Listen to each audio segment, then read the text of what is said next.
Hello friends, welcome to GS analysis centre. तो daily current affair के सत्र में आज हम डिस्कस करेंगे 3 जून का करंट अफेयर। करंट अफेयर के साथ साथ जितने भी इंपॉर्टेंट एक्स्ट्रा फैक्ट होंगे सारे को डिस्कस करेंगे। साथ ही इसका पीडीएफ इस वीडियो के डिस्क्रिप्शन से आप डाउनलोड कर सकते हैं। दोस्तों, करंट अफेयर के अलावा टॉप 15 जीके के इंपॉर्टेंट क्वेश्चंस को भी डिस्कस करेंगे, जो कि आगामी सभी प्रतियोगी परीक्षाओं के लिए इंपॉर्टेंट रहेंगे। तो वीडियो को पूरा देखिए और वीडियो पसंद आएगा तो लाइक और शेयर जरूर करना। अब चलिए स्टार्ट करते हैं। पहला क्वेश्चन है, केंद्र सरकार ने हिंदुस्तान जिंक लिमिटेड में अपने कितने प्रतिशत हिस्सेदारी बेचने की मंजूरी दे दी है। तो देखिए, हिंदुस्तान जिंक लिमिटेड में भारत सरकार अपने 29.58% की हिस्सेदारी बेच रही है। कितने में? 38,000 करोड़ रुपए में। इसके पहले भारत सरकार ने LIC में अपनी 3.5% की हिस्सेदारी बेची थी। कितने में? 20,500 करोड़ रुपए में। वहीं हिंदुस्तान जिंक लिमिटेड में 29.58% की हिस्सेदारी 38,000 करोड़ रुपए में बेची गई है। देखिए, भारत सरकार ने चालू वित्त वर्ष में यानी 2022-23 में सरकारी कंपनियों के निजीकरण और बिक्री से 65,000 करोड़ रुपए प्राप्त करने का लक्ष्य निर्धारित किया है। हिंदुस्तान जिंक लिमिटेड की बात करें तो इसकी स्थापना की गई थी 10 जून 1966 को, और 10 जून 1966 को ही ताशकंद समझौता हुआ था भारत और पाकिस्तान के बीच में, आप सभी को पता होगा। और ताशकंद समझौते पर हस्ताक्षर किए थे उस समय के भारत के प्रधानमंत्री लाल बहादुर शास्त्री और उस समय के पाकिस्तान के प्रधानमंत्री मोहम्मद अयूब खान। और देखिए, इस समझौते के एक दिन बाद यानी 11 जनवरी 1966 को लाल बहादुर शास्त्री का निधन हो गया था ताशकंद में ही। ताशकंद उज्बेकिस्तान की कैपिटल है, ठीक है। तो 10 जनवरी 1966 को ही हिंदुस्तान जिंक लिमिटेड की स्थापना की गई थी। मुख्यालय उदयपुर में है। वर्तमान में इसके चेयरमैन हैं किरण अग्रवाल, CEO हैं अरुण मिश्रा। हिंदुस्तान जिंक लिमिटेड जो है इसकी पेरेंट कंपनी है वेदांता समूह। नेक्स्ट, राष्ट्रीय सुपर कंप्यूटिंग मिशन के तहत परम अनंत सुपर कंप्यूटर को निम्न में से किस IIT संस्थान में स्थापित किया गया है। तो देखिए, परम अनंत सुपर कंप्यूटर इसे IIT गांधीनगर में स्थापित किया गया है। Option C right answer. देखिए, भारत में सुपर कंप्यूटर के निर्माण के लिए एक मिशन चलाया जा रहा है। उस मिशन का क्या नाम है? इसका नाम है नेशनल सुपर कंप्यूटिंग मिशन, ठीक है। तो इसी मिशन के तहत इस सुपर कंप्यूटर का निर्माण किया गया है और इसे स्थापित किया गया है IIT गांधीनगर में। इस सुपर कंप्यूटर की गणना क्षमता जो है 838 टेराफ्लॉप्स है। और इस सुपर कंप्यूटर का निर्माण किसने किया है? CDEC ने किया है। और CDEC कहाँ पर है? ये पुणे में स्थित है। CDEC का फुल फॉर्म होता है centre for development of advanced computing. देखिए, भारत विश्व का प्रथम इलेक्ट्रॉनिक कंप्यूटर था, इसका नाम था ENIAC। सर्वाधिक कंप्यूटरों वाला देश कौन सा है? अमेरिका है। अमेरिका में सबसे अधिक कंप्यूटर हैं। हर साल कंप्यूटर साक्षरता दिवस 2 दिसंबर को मनाया जाता है। विश्व का प्रथम सुपर कंप्यूटर था, उसका नाम था क्रे K1S, जिसका निर्माण अमेरिका में किया गया था। वहीं भारत का पहला सुपर कंप्यूटर का नाम क्या था? परम 8000। चलिए अगला क्वेश्चन है, हाल ही में किस बीमा कंपनी ने बीमा रत्न योजना शुरू की है? तो बीमा रत्न योजना लॉन्च किया है life insurance corporation of India ने, यानी भारतीय जीवन बीमा निगम ने। देखिए, भारतीय जीवन बीमा निगम इसकी स्थापना की गई थी 1 सितंबर 1956 को। मुख्यालय मुंबई में है। वर्तमान में LIC के चेयरमैन हैं MR कुमार। और LIC का मोट्टो है यानी आदर्श वाक्य है योग क्षेमम वहाम्यहम। चलिए अगला क्वेश्चन है, इजराइल के साथ मुक्त व्यापार समझौते यानी फ्री ट्रेड एग्रीमेंट पर हस्ताक्षर करने वाला पहला अरब देश कौन बना है? तो देखिए, ये है संयुक्त अरब अमीरात।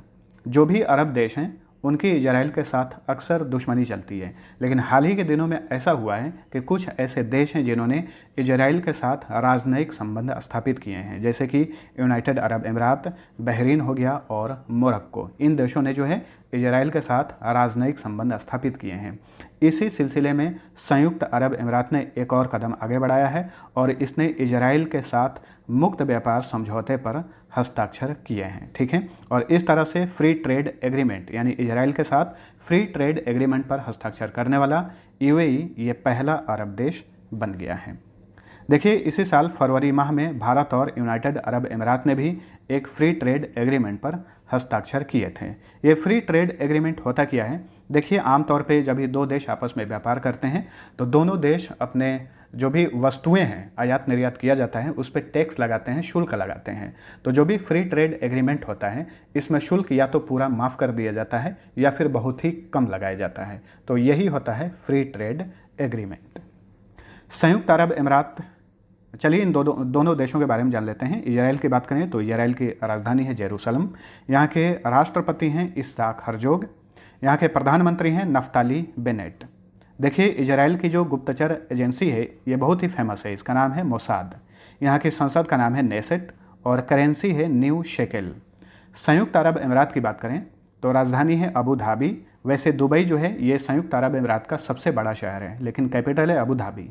यहाँ के हाल ही में तीसरे नंबर के राष्ट्रपति बने हैं शेख मोहम्मद बिन जायद अल नहयान, क्योंकि हाल ही में शेख खलीफा का निधन हो गया था। उन्हीं के स्थान पर यूएई के नए राष्ट्रपति बने हैं शेख मोहम्मद। यूएई के नए प्रधानमंत्री हैं मोहम्मद बिन राशिद अल मखदूम। करेंसी है दिरहम। नेक्स्ट, हॉकी एशिया कप 2022 में भारतीय हॉकी टीम ने कौन सा पदक जीता है? तो देखिए हॉकी एशिया कप 2022 में भारतीय टीम ने जापान को हराकर कांस्य पदक जीता। ऑप्शन ए सही उत्तर है। देखिए जो भी टीम फाइनल जीतती है उसे स्वर्ण पदक मिलता है, लेकिन फाइनल से पहले जो मैच आयोजित किए जाते हैं उसमें कोई विजेता बनता है तो उसे कांस्य पदक दिया जाता है। ठीक है, तो फाइनल मैच का आयोजन अभी नहीं किया गया है। फाइनल मैच कौन जीतेगा मैं आप सभी को जरूर बताऊंगा, लेकिन इतना ध्यान रखिएगा इस हॉकी एशिया कप 2022 में भारत ने कांस्य पदक जीता जापान को हराकर। देखिए भारतीय पुरुष हॉकी टीम की बात करें तो भारतीय पुरुष हॉकी टीम के कप्तान हैं मनप्रीत सिंह और कोच हैं ग्राहम रीड। वहीं भारतीय महिला हॉकी टीम की बात करें तो भारतीय महिला हॉकी टीम की कप्तान हैं रानी रामपाल और कोच हैं जनेके शोपमैन। नेक्स्ट, हाल ही में राष्ट्रीय सूचना विज्ञान केंद्र के महानिदेशक के रूप में कौन नियुक्त हुए हैं? तो देखिए हाल ही में नेशनल इंफॉर्मेटिक्स सेंटर के नए डायरेक्टर जनरल बने हैं Rajesh Gera. Option B right answer. इन्हें डॉक्टर नीता वर्मा के स्थान पर नियुक्त किया गया है। वहीं राष्ट्रीय सूचना विज्ञान केंद्र की बात करें तो देखिए केंद्र और राज्य सरकारों को टेक्नोलॉजी के क्षेत्र में समाधान प्रदान करने के लिए इसका गठन किया गया था 1976 में। मुख्यालय नई दिल्ली में है और नेशनल इंफॉर्मेटिक्स सेंटर ये केंद्रीय इलेक्ट्रॉनिक्स और सूचना प्रौद्योगिकी मंत्रालय के अधीन काम करता है और इस मंत्रालय के वर्तमान में मंत्री हैं अश्विनी वैष्णव। इनके पास रेल मंत्रालय भी है। चलिए अगला क्वेश्चन है, प्रत्येक वर्ष विश्व दुग्ध दिवस कब मनाया जाता है?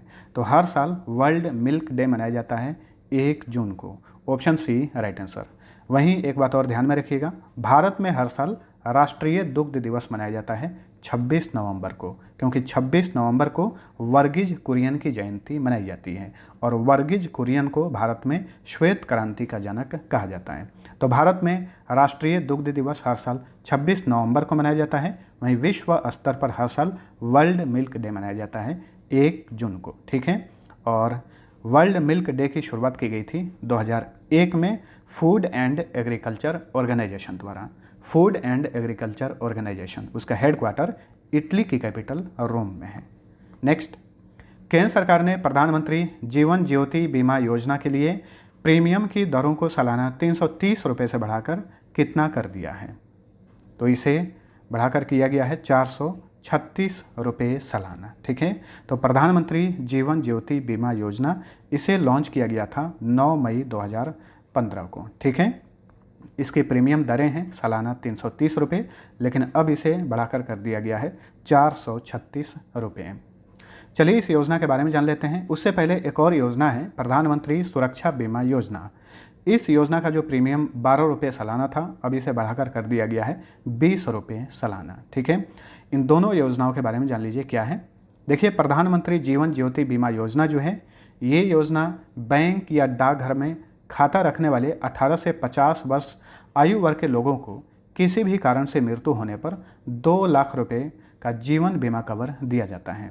वहीं प्रधानमंत्री सुरक्षा बीमा योजना की बात करें तो ये योजना 18 से 70 साल आयु वर्ग के लोगों को दुर्घटना में मृत्यु या फिर पूर्ण विकलांगता हेतु 2 लाख रुपये और आंशिक विकलांगता हेतु 1 लाख रुपये का बीमा कवर दिया जाता है। ठीक है, और इन दोनों योजनाओं को कब शुरू किया गया था? 9 मई 2015 को। जितने भी इंपॉर्टेंट सेंट्रल स्कीम्स हैं उनके बारे में जान लीजिए कि कब लॉन्च किया गया था। बार बार एग्जाम्स में पूछा जाता है। प्रधानमंत्री गरीब कल्याण अन्न योजना, इसे लॉन्च किया गया था 26 मार्च 2020 को। उड़ान योजना लॉन्च किया गया था 27 अप्रैल 2017 को। उड़ान का फुल फॉर्म होता है उड़े देश का आम नागरिक, ठीक है। प्रधानमंत्री सौभाग्य योजना लॉन्च किया गया था 25 सितंबर 2017 को, और सौभाग्य का फुल फॉर्म होता है सहज बिजली हर घर योजना। प्रधानमंत्री जनधन योजना को लॉन्च किया गया था 28 अगस्त 2014 को। प्रधानमंत्री जीवन ज्योति बीमा योजना, प्रधानमंत्री सुरक्षा बीमा योजना और अटल पेंशन योजना, इन तीनों योजनाओं को एक साथ 9 मई 2015 को शुरू किया गया था। प्रधानमंत्री मुद्रा योजना 8 अप्रैल 2015 को, स्टैंड अप इंडिया योजना 5 अप्रैल 2016 को, अमृत योजना 24 जून 2015 को, उजाला योजना 1 मई 2015 को, नमामि गंगे योजना 10 जुलाई 2014 को, संसद आदर्श ग्राम योजना 11 अक्टूबर 2014 को और हृदय योजना 21 जनवरी 2015 को लॉन्च किया गया था। इसके अलावा और भी योजनाएं हैं। बेटी बचाओ बेटी पढ़ाओ योजना 22 जनवरी 2015 को, मिशन इंद्रधनुष अभियान 25 दिसंबर 2014 को, स्मार्ट सिटी मिशन 25 जून 2015 को, सेतु भारतम योजना 4 मार्च 2016 को लॉन्च किया गया था। चलिए अगला क्वेश्चन है, 1 से 2 जून 2022 को राष्ट्रीय शिक्षा मंत्रियों के सम्मेलन का आयोजन कहाँ पर किया गया?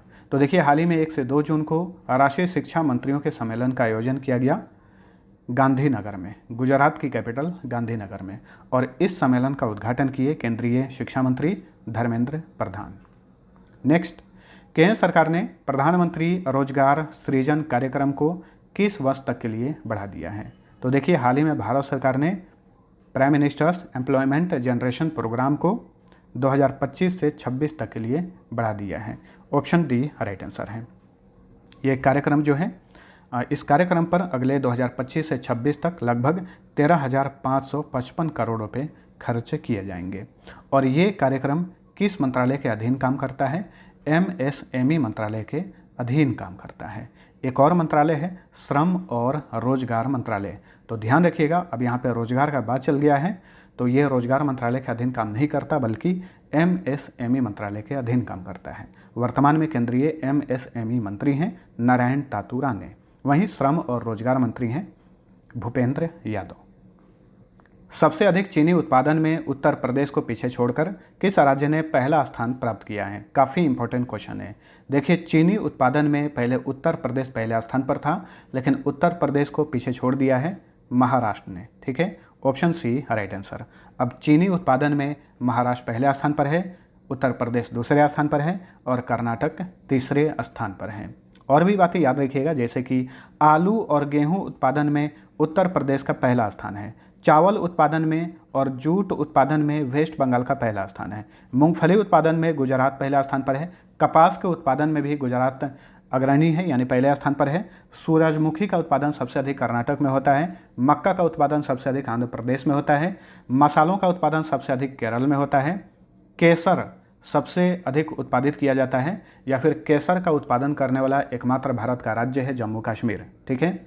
इसके अलावा दलहन उत्पादन में मध्य प्रदेश पहले स्थान पर है, कोयला उत्पादन में झारखंड पहले स्थान पर है। इन सारी बातों को याद रखिएगा, ठीक है। और चीनी उत्पादन में महाराष्ट्र पहले स्थान पर आ गया है। देखिए महाराष्ट्र से रिलेटेड जितने भी इंपॉर्टेंट करेंट अफेयर बने हाल ही फिलहाल में, इन्हें भी याद रखिए। जिवला ऋण योजना शुरू की गई है और इस तरह की योजना शुरू करने वाला महाराष्ट्र जो है ये पहला राज्य बन गया है। जिवला ऋण योजना वहाँ के कैदियों के लिए शुरू की गई है यरवदा जेल से। यरवदा जेल जो है पुणे में स्थित है, यानी कैदियों को इस योजना के तहत जो है 50,000 रुपये तक का ऋण दिया जाएगा। जीन बैंक परियोजना स्थापित करने वाला महाराष्ट्र पहला राज्य है। प्रवासी कामगारों की आवाजाही को ट्रैक करने के लिए migration tracking system apps launch करने वाला ये पहला राज्य बन गया है। ये सारे इंपॉर्टेंट फैक्ट्स जो हैं महाराष्ट्र से रिलेटेड हैं। 2050 तक शुद्ध शून्य कार्बन उत्सर्जन लक्ष्य निर्धारित करने वाला पहला दक्षिण एशियाई शहर बना है मुंबई। 21वीं राष्ट्रीय पैरा स्विमिंग चैंपियनशिप का खिताब महाराष्ट्र ने जीता।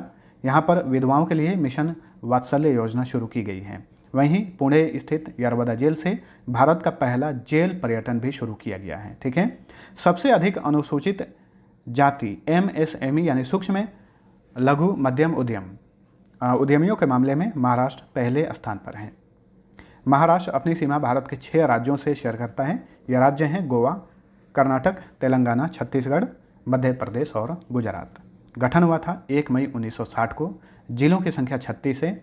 महाराष्ट्र की 2 राजधानियां हैं, मुंबई समर कैपिटल है, नागपुर विंटर कैपिटल है। मुख्यमंत्री हैं उद्धव ठाकरे, डिप्टी सीएम हैं अजीत पवार, गवर्नर हैं भगत सिंह कोश्यारी, बॉम्बे हाईकोर्ट के मुख्य न्यायाधीश हैं दीपंकर दत्त। महाराष्ट्र में लोकसभा सीट की संख्या 48, राज्यसभा सीट 19, 9 नहीं होगा, 19 होगा। विधानसभा सीट की संख्या 288 है। यहाँ पर विधान परिषद भी है, इसके सीट की संख्या 78 है। देखिए वर्तमान में भारत के 6 राज्यों में विधान परिषद हैं। ये राज्य हैं बिहार, उत्तर प्रदेश, महाराष्ट्र, कर्नाटक, आंध्र प्रदेश और तेलंगाना। महाराष्ट्र का स्टेट एनिमल है विशाल गिलहरी, स्टेट बर्ड पीले पैरों वाला हरा कबूतर, स्टेट ट्री आम, स्टेट फ्लावर जरूल और स्टेट स्पोर्ट्स है कबड्डी। लावनी, नक्टा, तमाशा, मौनी, गफा, बोहदा, लेजम, गौरीचा, ललिता, लेझिम और पुआड़ा ये महाराष्ट्र के प्रमुख लोक नृत्य हैं। बहुत सारे नेशनल पार्क हैं यहाँ पर, Chandoli national park, Navegaon national park, Sanjay Gandhi national park और तंसा वाइल्ड लाइफ सेंचुरी।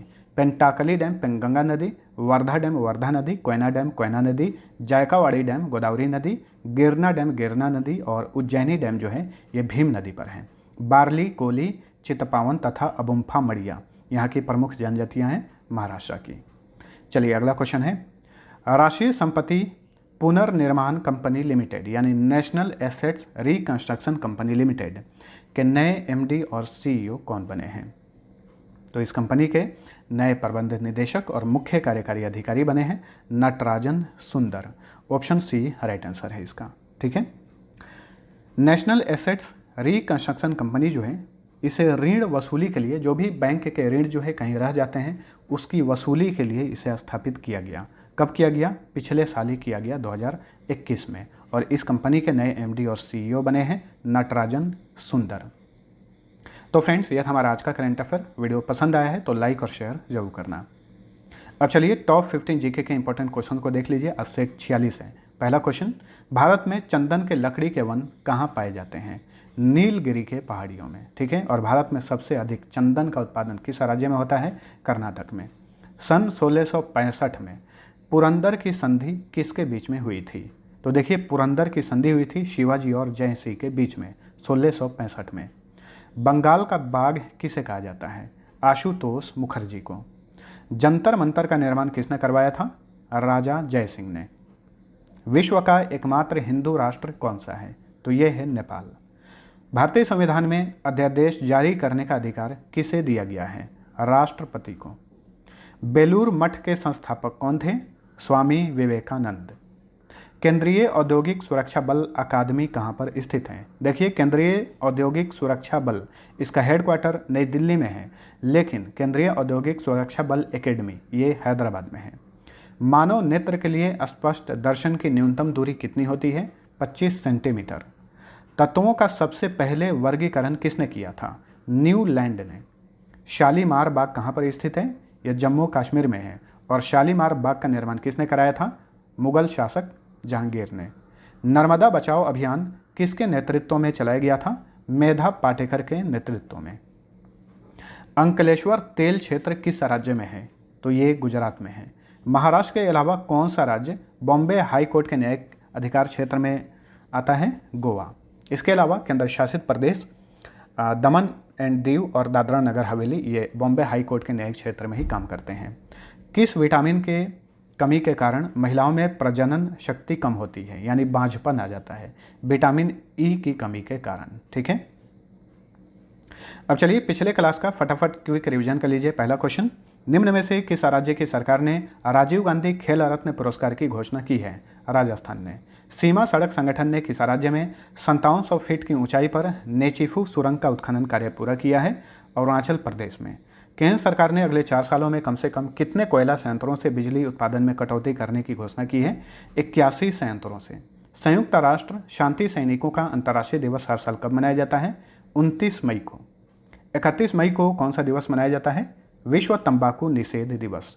किस देश के पूर्व राष्ट्रपति बुजर निशानी का हाल ही में निधन हो गया? यह अल्बानिया के पूर्व राष्ट्रपति थे। कर्नाटक के मुख्यमंत्री बसवराज बोम्मई ने योग के माध्यम से बीमारियों और जीवन शैली संबंधी विकारों को दूर करने के लिए कौन सा ऐप लॉन्च किया है? इसका नाम है आयु। इससे पहले दिशांक ऐप लॉन्च किया था कर्नाटक ने, इसे भी याद रखिएगा। Formula 1 race Monaco grand prix 2022 का खिताब किसने जीता है? मेक्सिको के रेड बुल कार के ड्राइवर सर्जियो पेरेज ने। नूर सुल्तान में आयोजित IBSA जूडो ग्रैंड प्रिक्स 2022 में भारत के कपिल परमार ने कौन सा पदक जीता? इन्होंने ब्रॉन्ज मेडल जीता। नूर सुल्तान जो है यह कजाकिस्तान की कैपिटल है। मुंबई में वार्षिक रेडियो फॉर चाइल्ड 2022 अवार्ड्स में यूनिसेफ द्वारा किसे 01 सर्वश्रेष्ठ सामग्री पुरस्कार और प्रतिरक्षण चैंपियन पुरस्कार से सम्मानित किया गया? उमर निसार को यह पुरस्कार दिया गया। ये जम्मू कश्मीर के रेडियो जॉकी हैं। अब लास्ट क्विज का आंसर जानिए। पहला क्वेश्चन था अंतर्राष्ट्रीय परिवार दिवस 2022 का विषय क्या है? इसका सही उत्तर था option number A, families and urbanisation. दूसरा क्वेश्चन था निम्न में से किस राज्य ने vehicle movement tracking system mobile app launch किया है? इसका सही उत्तर था ऑप्शन नंबर बी, हरियाणा। अब चलिए दोस्तों, आज का पहला क्विज है, निम्न में से किस केंद्रीय मंत्रालय ने भारत टैप और निर्मल जल प्रयास पहल शुरू की है? दूसरा क्वेश्चन है उद्यमिता संस्कृति का बढ़ावा देने के लिए किस केंद्रीय मंत्रालय ने एंटरप्राइज इंडिया नामक कार्यक्रम का शुभारंभ किया है? दोनों क्वेश्चन का आंसर नीचे कमेंट करके बताइए। मिलते हैं अगले वीडियो में, तब तक के लिए टेक केयर।